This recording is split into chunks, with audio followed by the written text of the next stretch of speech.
கடலோரம், சூரியன் தங்க நிறத்தில் அஸ்தமிக்கும் நேரம். படகில் இருந்து இறங்கிய குப்புசாமி தனது வலையை சரிபார்த்தபடி நடந்தார். அலைகள் ஆர்ப்பரித்து கரையை முத்தமிட்டன. அவரது முகம் சுருக்கங்களால் நிறைந்திருந்தது, ஒவ்வொன்றும் கடலின் கதையைச் சொல்லும். சிறுவயதிலிருந்தே இதுதான் அவரது உலகம். அப்பா, தாத்தா என 3 தலைமுறையாக இந்த கடல்தான் அவர்களுக்கு சோறு போட்டது.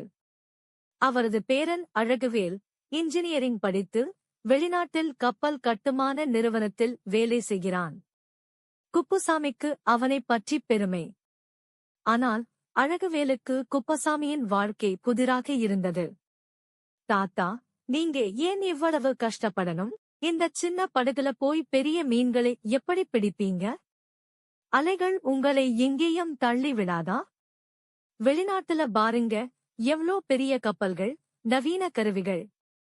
எங்க நிறுவனம் பண்ற கப்பல்கள் 1000 டன் மீன் பிடிக்கும் என்று ஒருமுறை வீடியோ காலில் உற்சாகமாகச் சொன்னான்.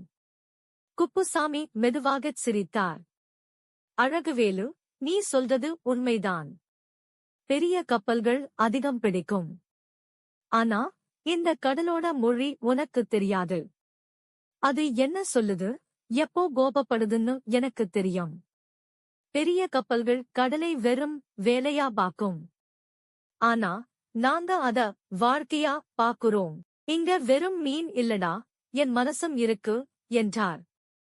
சில மாதங்களுக்குப் பிறகு வங்கக்கடலில் ஒரு பெரிய புயல் உருவாகப் போவதாக எச்சரிக்கை வந்தது. எல்லா மீனவர்களும் கரைக்குத் திரும்பினர். ஆனால் குப்புசாமி அவரது அனுபவத்தை பயன்படுத்தி மீன்பிடிக்கச் சென்று விட்டார். அவரது மகனும் மருமகளும் பதற்றமடைந்தனர். அப்பா, எல்லாரும் வந்துட்டாங்க, நீங்க மட்டும் ஏன் போனீங்க என்று சத்தம் போட்டனர். கடல் கோபப்படும் போது சில சமயம் அது பெரிய வரங்களையும் கொடுக்கும். இந்த நேரத்தில்தான் பெரிய மீன்கள் வரும். எனக்குத் தெரியும் கடல் என்ன செய்யப் போகுதுன்னு என்றார் குப்புசாமி நம்பிக்கையுடன்.